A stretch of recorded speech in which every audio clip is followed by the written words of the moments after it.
Welcome back to this episode. My name is Sam, the footnote writer and organizer for this show.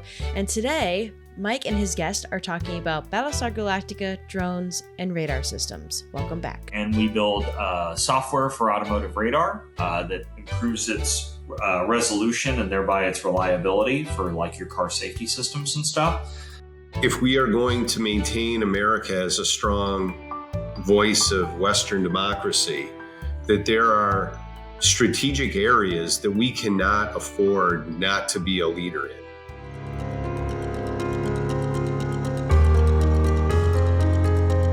In a world captivated by criticism, it's easy to overlook the groundbreaking technologies shaping our future.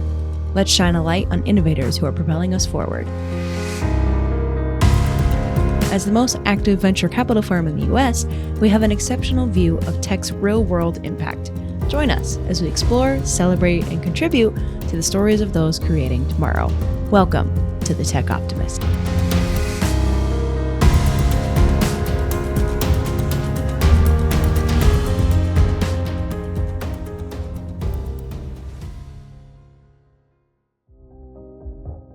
As a reminder, the Tech Optimist podcast is for the informational purposes only. It is not personalized advice, and it is not an offer to buy or sell securities. For additional important details, please see the text description accompanying this episode. So you're at your house in New Hampshire, is that what I understood? Now, this is, we're located in Manchester, New Hampshire, correct, but our corporate offices are in an old mill building, classic New England, old mill town, next door neighbor to Dean Kamen and, the Segway fame. And yeah, it's great to see, these mills being recycled. So a lot of character, a lot of history. Where does this find you today? I'm in Redondo Beach, California. Yeah, fantastic. About a stone's throw away from Gundo, as the kids are calling it. Yes. Yeah, we're on opposite ends of the coast here. So pleased to be joined by Nathan Mintz today. Nathan, really fascinating background, serial entrepreneur, areas that you're really known for. Why don't you give folks just a little flavor of your career and areas of expertise? Yeah, well, thanks for the introduction, Mike, and thanks for having me on here. I'm excited to have AVG as a partner as we built my second company, Spartan. So I've spent about the last 20 years of my career since graduating from Stanford. I was a material science engineering major for both undergraduate and graduate there. Graduated in about 2005. And after that, I went into big aerospace. Raytheon and Boeing. I worked on numerous space programs. I was a payload systems engineer, and I was also a radar and electronic warfare systems engineer. I used to fly around in a test plane and test various, sensors of various types. Some of what that I sounds worked on. super cool to me, by the way. The test plane, it was the ugliest plane at LAX. It was a 727 with an F-18 nose. And I remember I'm sitting there with my headsets. We had a Cray supercomputer on at the time because, this is a few years ago. And, you hear, hey, Voodoo 1. That was the call sign. What are you anyway? You're the ugliest plane I've ever seen. Over. And we can't tell you what we're doing. But it was a mobile test plane. So I did that for about 15 years. I worked on weapons programs, communication programs, all sorts of stuff. Went into business development. And they used to bring me in to work corporate strategy at Boeing. And we actually won a couple of satellite programs when I was there, about $10 billion in business. And then from there, I'd always been in touch with my friends from Stanford who were in the Valley and doing some really exciting things. And one day I got a call from an old friend, Joe Lonsdale from college. Joe Lonsdale is an entrepreneur investor. He's a managing partner at 8VC, a US-based venture capital firm that manages several $1 billion in committed capital. Who said, hey, we're interested in starting a defense vertical. Do you have any ideas? And that day I was watching television and I'm seeing, drones being shot, shutting down the airport at Gatwick in London. Yeah. I go, what's going on here, right? And I go do some digging, and it finds out that, we have 200 systems to go try and, what's called counter UAS systems or counter drone systems. And 90% of them are some lousy jammer that somebody built in their garage, and they all suck. Yeah. And there was one system that seemed to work well, and it was an EMP system, electromagnetic pulse, where you fry the drone's electronics. But it was enormous. It was, $25 million and half the size of my house. And I go, that's just not practical tactically. Yeah.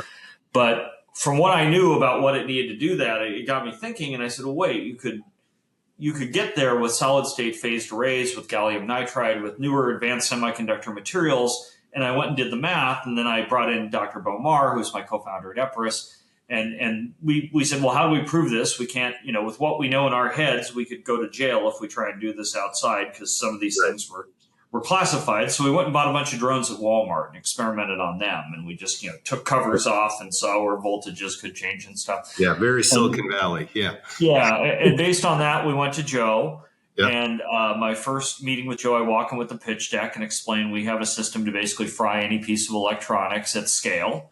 Yeah. It'll close with commercial technology. And Joe said, okay, well, I'll give you $3 million. And I said, excuse me? And he said, yeah, go call Judy, your wife. He's known him a long time. And tell her you're going to be CEO of this new company. What was it called again? Oh, yeah, Epirus. Oh, really? Okay. So it's sort of like, in many arrays, the hero comes in the middle of the story, sort of surprise moment. And from there, I spent the next 2 years building Epirus. We took it from, three guys at rented desks in what was actually, I think, a yoga mat office to in El Segundo to a 20,000 square foot facility in Hawthorne. With big chambers and everything. We got our first minimum viable prototype done and out and demonstrated for the Air Force, brought in a couple million contracts. And then COVID had hit. I just had a baby, so we transitioned to a professional operator in DC. And I've been involved along the way ever since as an advisor, but the company's now a defense unicorn. I think they raised $300 million at $1.3 billion at the last valuation, and they have multiple systems in the Army's hand. They won a $70 million contract, et cetera. So it's going.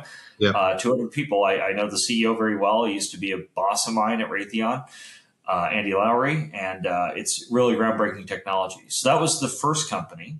The second company, which I'm proud to say is part of the AVG portfolio, is called Spartan. And we build software for automotive radar that improves its resolution and thereby its reliability for like your car safety systems and stuff. And then we also take some of that software and we instantiate it in our own hardware called Hoplo, which we sell for commercial vehicles, for trailers on trucks. We actually have a partnership with one of the largest trailer outfitters there is, called Phillips Industries, to put those in the back of trailers. And we do heavy equipment, big Caterpillars we can put them on. And we have like 11 different distributors on 3 continents, and we're shipping hundreds of radars right now. So Spartan's in Los Alamitos. I stepped down as CEO about a year ago. The current CEO is my co-founder, Blake Gasca, who just took over recently. So he, and the company's really kind of, the automotive market's had a couple of bumps along the way. Sure. So we've been really kind of doubling down and focusing more on commercial vehicles and how we sell into those fleets and heavy equipment. We're doing demonstrations with like Walmart and Home Depot on forklifts, because it turns out that, they hit a lot of people because you're carrying some big load and it's obscuring the driver's vision. And that sort of thing. And, so the company's raised about $46 million today, a Series B company. And we're just really excited and love having AVG involved. On Spartan's website, they have a really nicely done video called Spartan Software Solutions, which has a lot of really cool like graphics and animations on, helping people understand what their technology is, and I wanted to share it. So here is that video, and then it's about 2 minutes long, and then we're gonna hop into a quick break, and then after that we'll get right back into the interview. The mobility space has a problem. There are tens of millions of vehicles already on the road with sensor perception systems that fall short, especially when it comes to vulnerable road users. When pedestrians and cyclists outnumber cars, the challenges multiply. Crack the code, and you not only save lives, you accelerate the world's mobility. Spartan hasn't just cracked the code. Our software leapfrogs the traditional, time-intensive, and expensive roadmap, finally unleashing the power of automated mobility. Built by engineers with decades of experience in aerospace and defense, Spartan software supercharges existing sensor platforms. This cost-effective approach delivers the resolution and response time necessary to achieve the highest level of performance in all conditions. Sensor platforms, powered by Spartan's ever-evolving software, currently deliver consistent performance with 5 times improvement in resolution and reporting hazards within 75 milliseconds.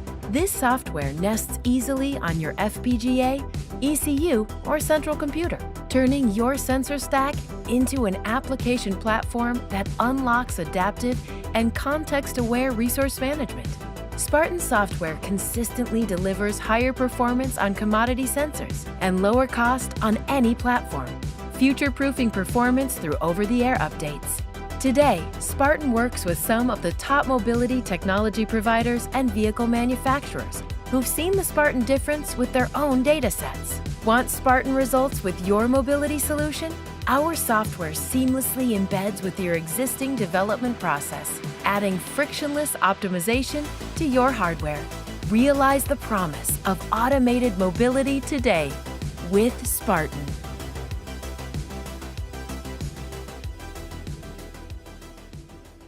Hey everyone, just taking a quick break so I can tell you about the Deep Tech Fund from Alumni Ventures. AV is one of the only VC firms focused on making venture capital accessible to individual investors like you. In fact, AV is one of the most active and best performing VCs in the US, and we co-invest alongside renowned lead investors. With our Deep Tech Fund, you'll have the opportunity to invest in innovative solutions to major technical and scientific challenges, which can have a hugely positive effect on society. Companies that have the potential to redefine industries and create a more sustainable future and deliver significant financial returns. So if you're interested, visit us at av.vc/funds/deeptech. Now back to the show. Yeah. So I want to ask you a little bit. I mean, you have a very interesting perspective, and a lot of us just from afar have been just observing things going on in Ukraine, in the Middle East, and it seems that we're at a different kind of juncture now with technology and warfare, right? And we see drones being shot down by super expensive systems, and I just wanted to, have you weigh in on your perspective of, where as a country we are with this stuff right now. Are we at another kind of inflection point of new technologies coming? And, what are the kind of the investment opportunities where, is Silicon Valley going to play more in this next phase of, innovation and defense stuff? What do you think? Well, there was an article recently, and I think Defense One, that said Silicon Valley is the new defense industrial base. Yep. And the reason is that we are truly at one of those inflection points in terms of how we acquire materiel with which to make war. And what we've seen happening since the early 90s, and I'll just kind of parse this into a couple different mega trends that have been going on. One is the erosion of defense-specific electronics in favor of commercial parts. So you see that with, it's just a microcosm of what we've seen with the mega consolidation in semiconductors, where pretty much, everything goes through TSMC now, right? Or I'm trying. The name of the Chinese equivalent, you probably know, but I can't remember off the top of my head. Or global foundries or whatever. So we've seen this mega consolidation in foundries, and you've seen that across the entire electronic component space, right? So it used to be that the defense industrial base could build its own custom stuff. And that's becoming increasingly harder and harder for them to do, right? So that's one trend that you've seen. Conversely, on the other side, we've seen a massive consolidation in defense contractors that kind of peaked around 2018, 2019, 2020, where, we went from 50 defense contractors. We had 6 that could build missiles. We had, 8 that could build rockets, all these other things, down to 6, really. Yeah. You had Boeing, Raytheon, L3 Harris, GD, Lockheed, and Northrop. Hey, I got them all on the first try. And there's a couple of secondary ones like Leidos and Mercury and General Atomics that have kind of been lurking in the background. And Leidos used to be SAIC.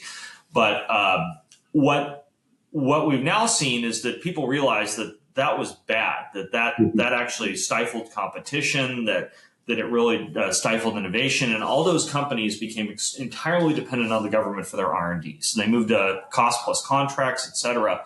And in the process of doing this, they became married to a number of Battlestar Galactica programs that resulted in these massive platforms that just can't iterate fast enough in terms of their development, their software, et cetera, compared to what we're seeing on the battlefield. And so, what we saw happen in Israel, where we had 300 drones and ballistic missiles and everything fly from Iran this last couple of weeks, is just a microcosm for what we're going to see in warfare. We're transitioning away from these massive Battlestar Galactica platforms that cost $500 million or $1 billion a piece for intelligence, surveillance, reconnaissance, which were a product of what was called the second offset strategy in the 80s, right? It was called Project Linebreaker. Some of your listeners probably know Will Perry from his time in Silicon Valley. A little bit more on the second offset strategy implemented by the U.S.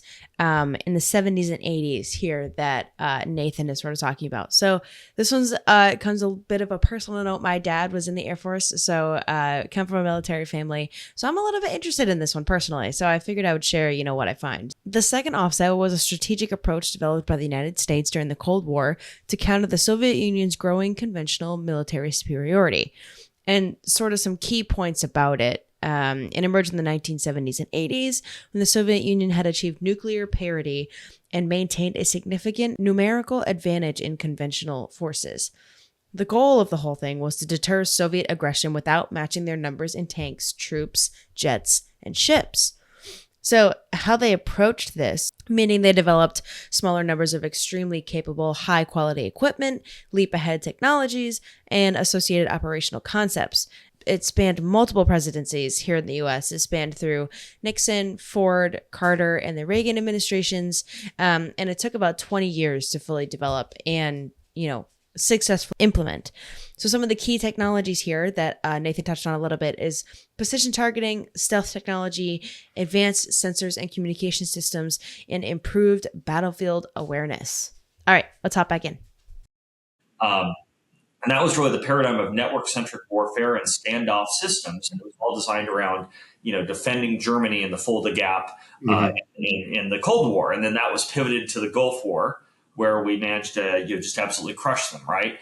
And so the enemy saw that, and they get a brain and a vote too. And so they decided, okay, we're going to decentralize. We're going to go to asymmetric systems. We saw kind of a sneak preview of what's happening now during the War on Terror, where we had IEDs that were, somebody built in their basement that were taking out, multi-million-dollar vehicles with, just an artillery shell that was hooked up to a cell phone or something like that, right? And so now, with the introduction of autonomous systems and low-cost software-defined radios and all these other factors, it's so much easier to be part of this network battle space. And so the barriers to entry for non-state actors or even poor state actors to actually offset some of our advantages have been significantly lowered. Yeah. And the defense acquisition base has not adapted to that. The big six are still very much married to these large, like fifth generation platforms like the F-35 and stuff. And in the wars that we're fighting in the future, particularly through proxies and what have you, like what's happening in Ukraine and what we're doing with and stuff, that just doesn't work anymore. Like, and the enemy knows if they go toe to toe to us in an air battle scenario, we're going to win.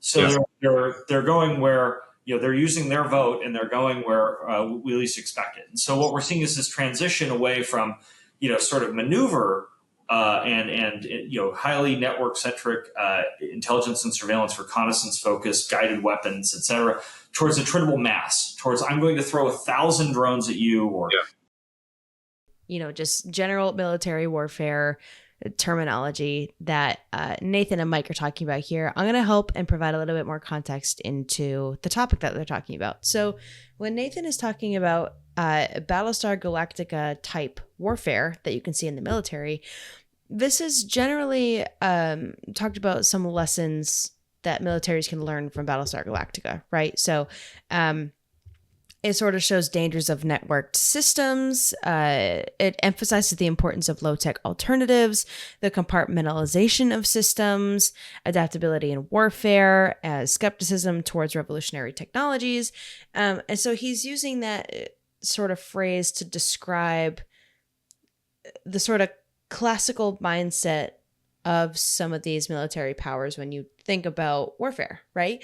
And then he's bringing in the new concept of more modern military technologies, which use sort of by proxy technology.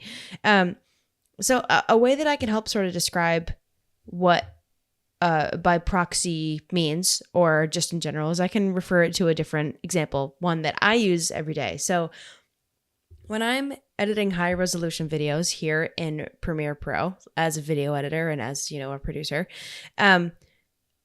I use proxies as well when the footage is too high resolution and bitrate for my PC and my computer to handle, right? So it makes the system all laggy and like super slow and jittery, where they're duplicate files of the original footage, smaller in size with a lower bitrate than the source footage. So it makes editing faster and more efficient. And then when you go to export, it exports the full resolution video. And now generally understanding what a proxy is in a different context, but same-ish vibe and usage. This is where the drones come back in that he's talking about, right? So it minimizes the use of human life risk, and they're just drones. So a lot of drone warfare seems to be coming up in new modern technology, and hopefully saving lives and, utilizing the technology around us to get across what may be needed at the time. 1,000 remote control buggies. And they're all made on a like you said, on a garage for $500 or $1,000. Exactly.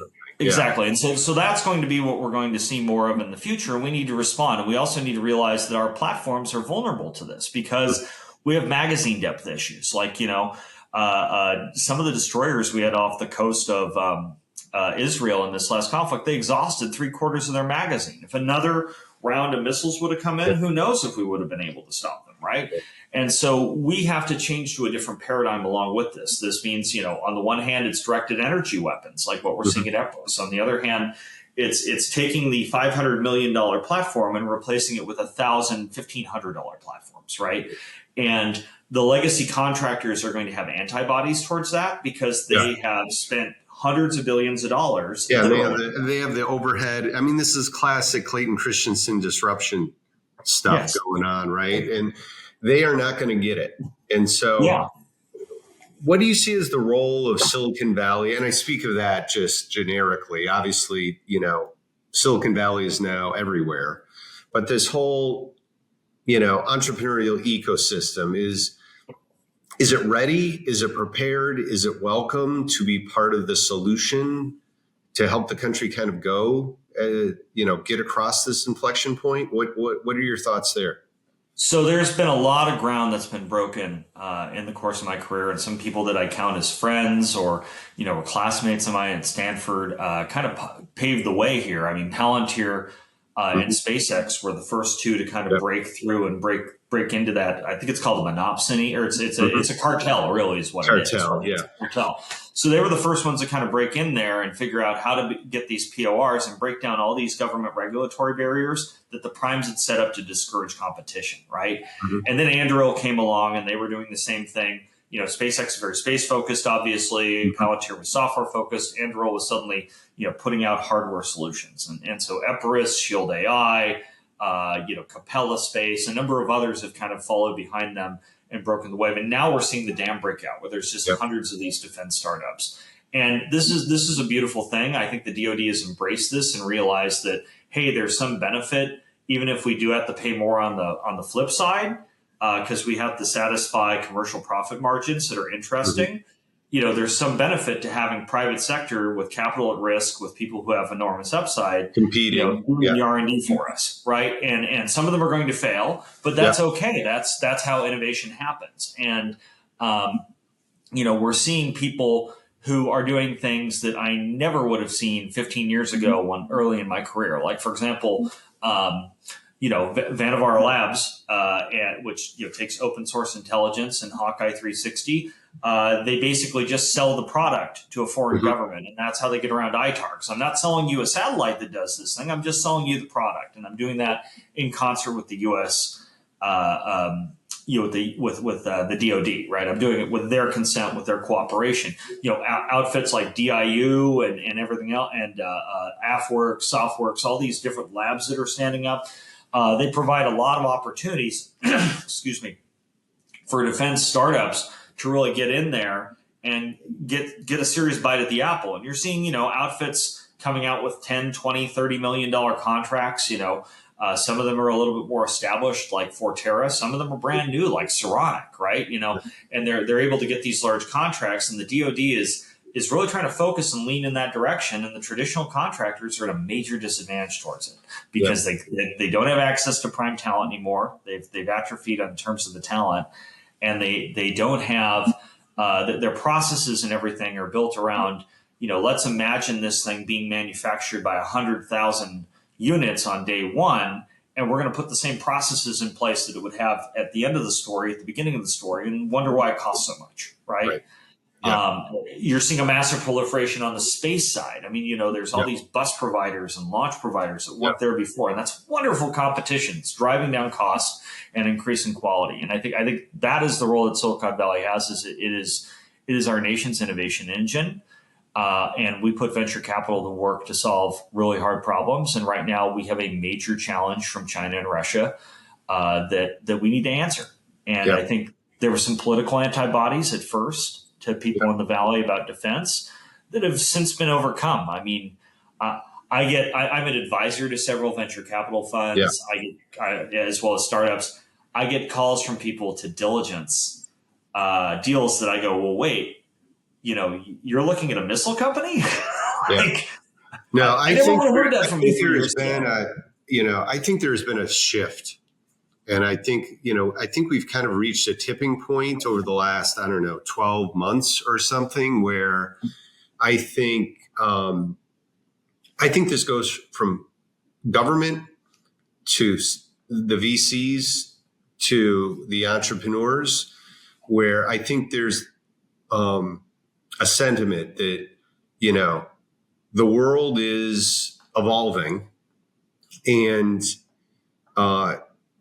if we are going to maintain America as a strong voice of Western democracy, that there are strategic areas that we cannot afford not to be a leader in.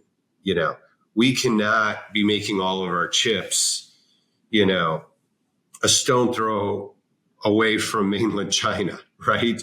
We need to be world-class at AI.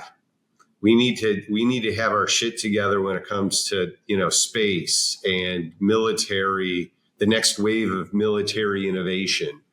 Or our position in the world is going to be eroded. And, we're in a good place. The beauty of America is we have this entrepreneurial engine that has just done amazing things over the last, 50 years. And, we're in the game in a lot of these areas, energy innovation, health tech, AI, et cetera. But you can't pause, and you can't, and we can't fall behind, because if we do, it'll be very dangerous. And I think people are, again, talking to, people from people on the street, to people in the valley, to people starting business. Like you said, it's like, oh, I'm willing to invest in a company that is going to do data gathering or something, but I'm not going to invest in a robotic drone that is going to clear a building in an urban environment anymore, and I think they've said, I'd rather send in that drone versus, a 20-year-old from Des Moines, Iowa to clear the building. And that is really the choice now. And I think people have come around to it. And I know, we believe in it, and we believe in that it's actually very patriotic for us to be, leading the way in these things and putting our capital behind entrepreneurs who are, at the end of the day, solving a problem. Yeah, no, 100%. I think that there's been a sentiment shift, because I remember when we started Epirus, there were investors that just outright wouldn't talk to us because in their thesis that they had agreed to with their limited partners, they could not do defense contracts. Yep.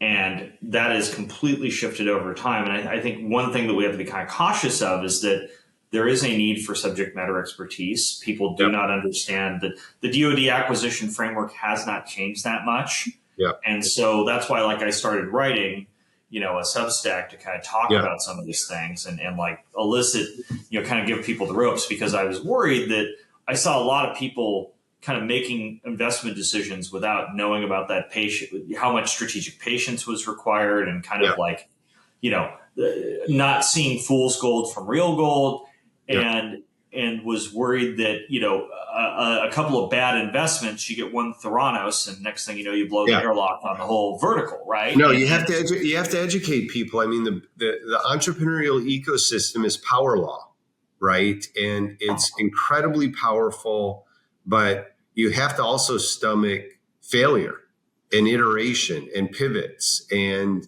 that is a different ball game that, the venture industry and Silicon Valley, we've learned that game over a long period of time. But, if again, you're dealing with a very different environment, we have to help educate. We have to work together and help educate each other that this is, let us do what we do well. And we are not the entire system, but, to not use American ingenuity, universities, amazing young, brilliant talents, venture capital, the venture capital, legal system, experience base, that would be a tragedy to not bring that together. We'll hop right back into the rest of this interview right after this short break. Do you have a venture capital portfolio of cutting-edge startups? Without one, you could be missing out on enormous value creation and a more diversified personal portfolio. Alumni Ventures, ranked a top 20 VC firm by CB Insights, is the leading VC firm for individual investors. Believe in investing in innovation? Visit av.vc/foundation to get started. So last question, Nathan. Again, we have a lot of our listeners are entrepreneurs themselves. Again, you've been through the journey a few times. Any bits of advice that you'd have for an entrepreneur who's just closed their seed round? Well, the first piece is that don't, in this environment, capital's expensive. Yeah. And it's going to take you a lot more. The seed rounds and the pre-seeds, particularly in defense or hard tech, seem to be going pretty easily. If you have a good team that you pull together and you're doing something that doesn't sound too crazy, or maybe it sounds crazy to conventional people, but to the people who invest in crazy stuff, it doesn't sound, you're not defying the laws of physics. After a few weeks of persistence or a few months, you probably will get funded for the first time.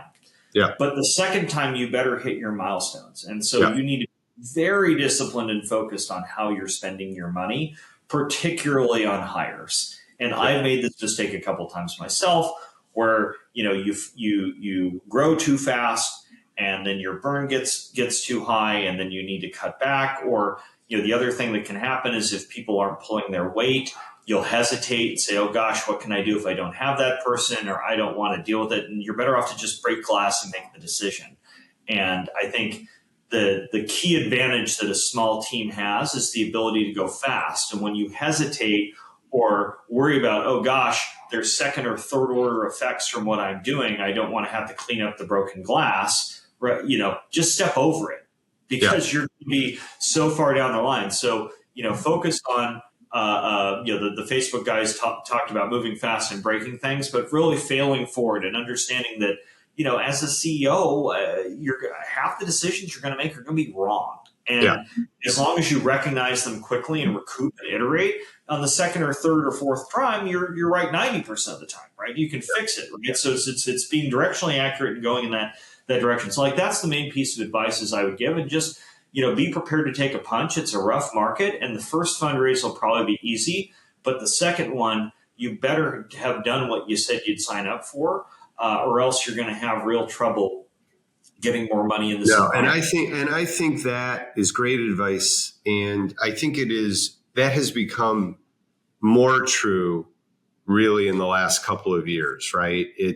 There's still, within reason, nothing's easy, but there's definitely money for pre-seed and seed rounds, but that's the easy part because it's just an idea, right?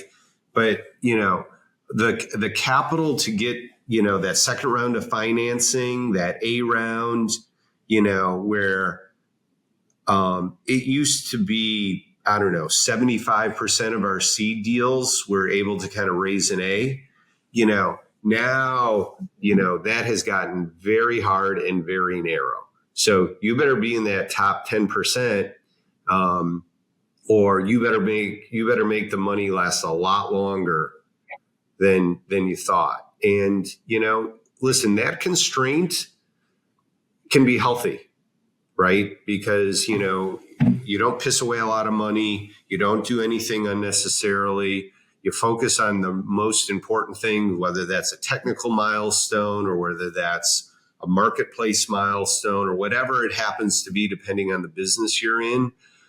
You better keep that list short. You better meet it, or, next opportunity, because it is a very discerning market out there for sure. And I'll reinforce the second point you made too, which is, whenever you do a startup, you probably have 10 ideas. There's a thesis, right? And like 10 subpoints. You're lucky if 5 of them are right? And so it's like getting to that truth quickly. Like, here's 10 things. These 4 are right. I'm going to do more of that. And then I'm going to try 6 new things. But if you can do that over the matter of weeks and months, which you can do, I mean, a small entrepreneurial company is a benevolent dictatorship. This is not, you're going to be perfect. This is not, everybody's going to love you. There's going to be consensus all the time around the table. At the end of the day, get in a room, hash it out, make a decision, and then go execute it. And then if it's wrong, fix it tomorrow, right? This is the biggest delta for me between kind of what they taught me at business school and like 30 years of experience, which is a fast decision is better than a perfect decision. And the volume of decisions is really important. And just get the data really fast, make up your mind, and then like try to make it, Jeff Bezos talks about one-way doors and two-way doors, things that are like, most decisions in a startup are two-way doors. So if you got it wrong, fix it, including you picked the wrong, VP of marketing or the wrong CFO, if it's wrong, it's wrong, fix it, move on. You're not doing anybody any favors kind of sticking with a mediocre decision. So 100%. Nathan, super appreciate your time today. Fascinating. And look forward to talking to you again. I think this was really insightful. So thanks for your time today. Thank you, Mike. Happy to be on here. And I share some of my insights almost weekly on my Substack. It's called Boa Theseus, so you can check out. And we'll put that, and I read it. Put it in the. We'll put it in the show notes. And if this is an area that resonates with you, again, really good writing, really good resource. So take advantage of that. Thank you so much. All right. All Thanks, Mike. Happy to be on. Have a good one, Nathan. Nice chatting. Bye. Thanks again for tuning into the Tech Optimist. If you enjoyed this episode, we'd really appreciate it if you'd give us a rating on whichever podcast app you're using, and remember to subscribe to keep up with each episode. The Tech Optimist welcomes any questions, comments, or segment suggestions, so please email us at info@techoptimist.vc with any of those, and be sure to visit our website at av.vc. As always, keep building.